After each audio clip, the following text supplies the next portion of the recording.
Let's imagine for a minute when we were kids playing cars in the sandbox, thinking someday we would be doing this for real. We all had that matchbox, that one favorite car, truck, motorcycle, or 12-foot V-plow. I can still feel the sand like it was yesterday. Time is flying by, so why grow up entirely? You are never too old to stop playing in the sand, and while my neighbor Rob has a metaphorical list, here is one more life-size sandbox toy he can check off. Does he know what he's doing? Is that the parking brake? Whenever I get a message from my neighbor Rob, something epic is about to happen.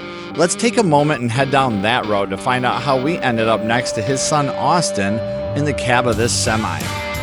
It all started with this, saying he was the proud owner of a 1962 Oshkosh and that he wants to get it and drive it home this Saturday. Once the purchase was finalized, Rob talked with the township steward, set up logistics, and was faced with three options at this point. 1. Drive it home. 2. Drive it home. 3. Have his son snag a rig from work on Friday and sit next to a heat pipe belching Jake brake 2 feet from his ears on a rock in a day cab with no air conditioning for a 300-mile round trip. Sold. Rob was going to keep me posted via live SMS text messaging. And after an uneventful ride to Potter, Wisconsin, Austin dropped the trailer so they could back the Oshkosh on. This will be the last time it is pulled out from its original parking spot of 62 years. Mark was just a kid when his dad received this truck new for the township.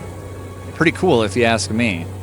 Generally speaking, county trucks in the Midwest don't fare well.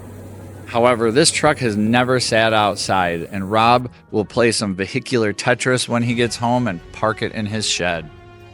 Now they are faced with getting everything loaded and secured safely for the return trip home. First, the spare tires and the snow chains in the box. Remove the 11-foot Wausau blade on the front and install the 11-foot Wausau V-plow on the front. And chain the wing. Next, put the plow in the box on top of the spare tires.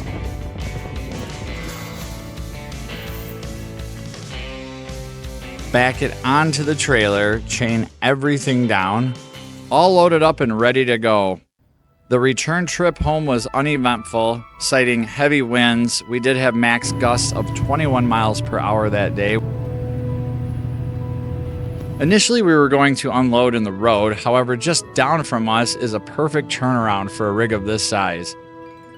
When Rob and Austin were about 30 minutes away, he messaged me. My hope was to get multiple camera angles welcoming the M4906 to its new home.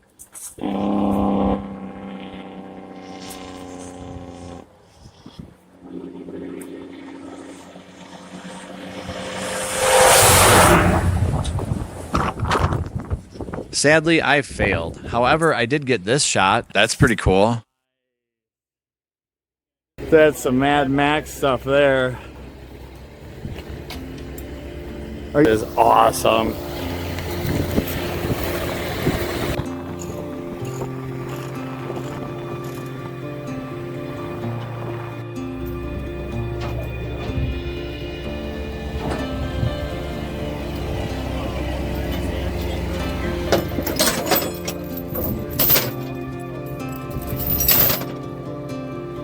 So That is I'm the second owner. no way.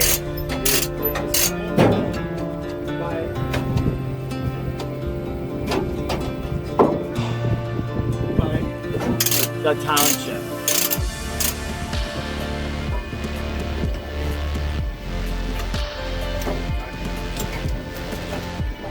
I get punished by editing, so I wish I could help more. Nope. Can't hurt steel. Rob's got 78 titanium bones in his upper body.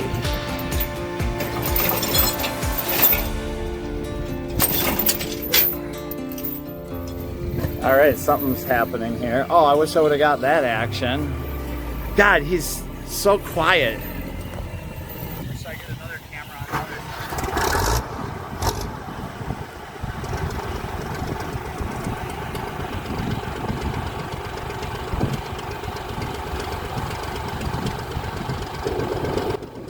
I've never been up close to a process like this, and it was a blast watching it all take place. I couldn't help with much, and Rob was beat. I have seen him fresh from a 3-day motorcycle bender, a 10-day shred session in the UP, numerous racing trips. I have never seen him so beat as to when he got out of the cab of that semi. He was happy to be home. So what now? Why did Rob get this, and what is he going to do with it? Let's answer those questions next. Before we do that, let's just enjoy this moment.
Stand on the side or something?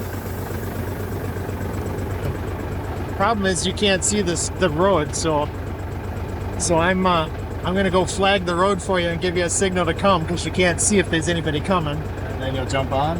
And then I'll jump on this side. Okay. Hey, we need to plow down. I don't.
The brake. What? Oh yeah, I've got brake.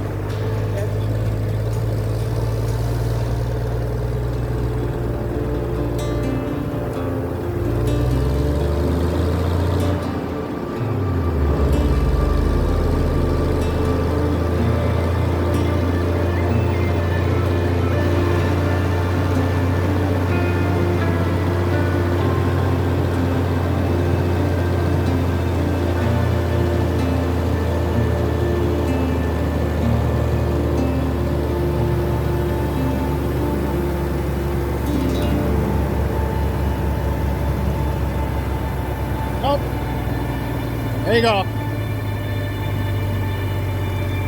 right.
can't tip it over because all the weight's on that side. I'm gonna be pissed if he tips it over in the yard.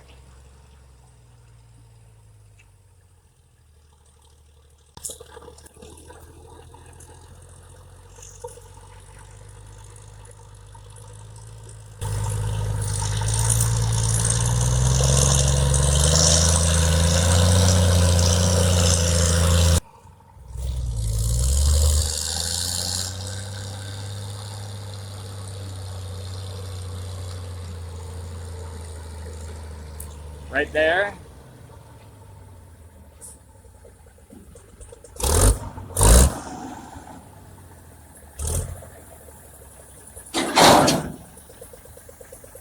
Does it go down nicer? Look at this. This nutcase.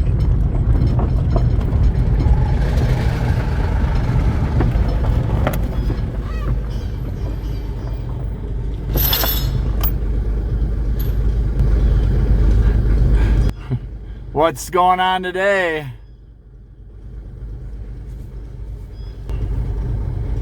I got the road plow out. It's laying over here in the grass. Okay. I Yeah, you did. tied it to a tree and just put the truck in neutral, and the truck just rolled off. Boom! Hurt the ground. Nice. We should have caught that on video. Would it have been epic? I don't know. Just- I saw a bunch of sparks. It didn't break anything, so it couldn't have been that epic. Okay. So what are you doing now? I want to unload this spare tire, Okay. but you can actually help me with that. I want to put it in there so I can lift it out of the back of the truck.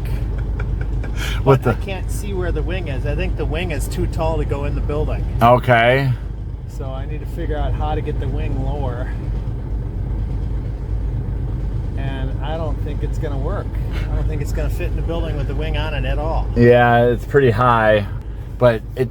You want to just get close and have me eyeball it? Yeah. Okay. That's what I want. Can I run up to the house real quick and I'll just swing right back over? Yeah. Okay, cool.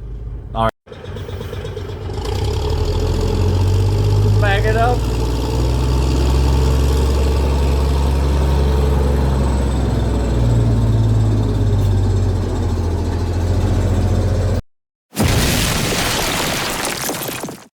Just kidding, that didn't happen. With some finessing of the right wing, Rob found the M4906 fitting like a glove on the other side of his garden shed.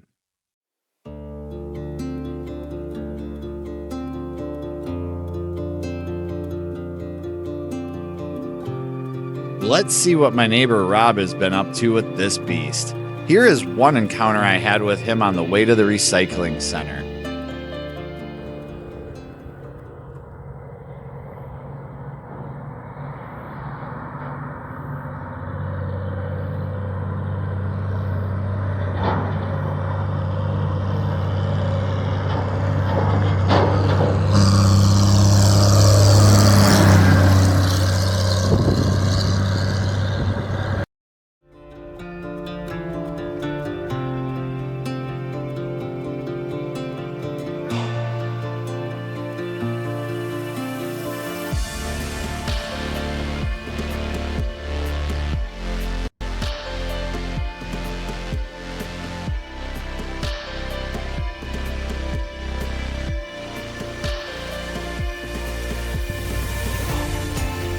Coming in hot. Here we go. All right. Go over here.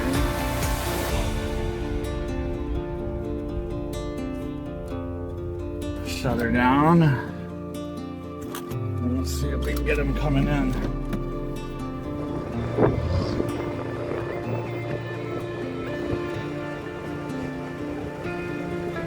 What is Rob bringing to the dump today?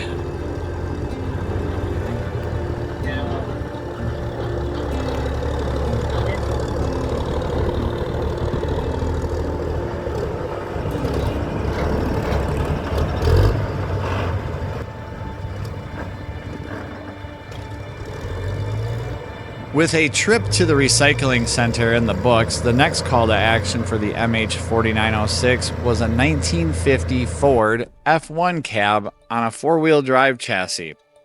Our friend Jeff had this sitting in the weeds for a while, and Rob jumped at the opportunity to put his new truck to use. Thank you, Austin and Olivia, for the great footage.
They say a picture is worth 1,000 words, and while I thought the F1 was stuck, it is crystal clear Rob just wanted to drive his truck.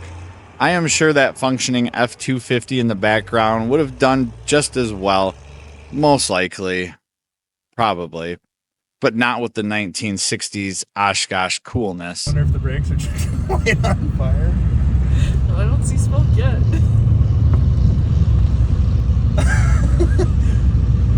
I wonder when the front axle is going to fall out and we're going to drive over it.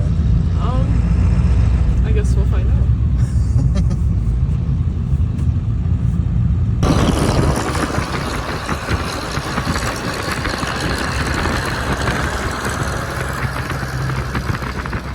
Most adult purchases of this nature without an immediate practical use often trace back to our childhood. For Rob, it all started in the Wild West of rural Wisconsin during the early 1980s. A friend of his, who lived about 10 miles away, had a father who was into big, cool trucks. On their farm, they had a W Series Oshkosh, a white Series 3000 garbage truck, and someone wrote in magic marker above the door, "White Trash," a trio of power wagons, and many more. All these vehicles left a lasting impression on young Rob. From an early age, they would take the Oshkosh and other relics down the road to a field road that led to large woods where they would collect firewood for the winter.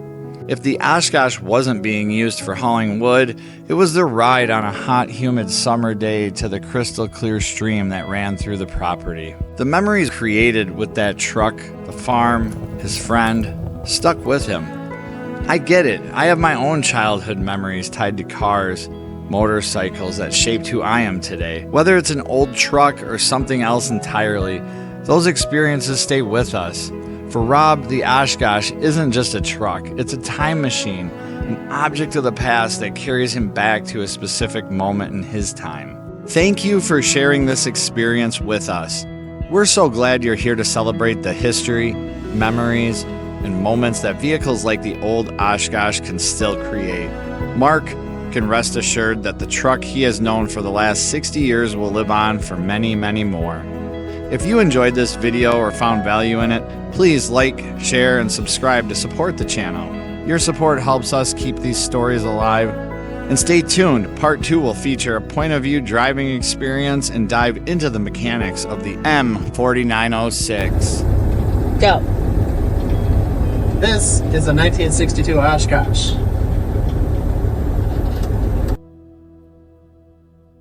This has been a Bent Level production.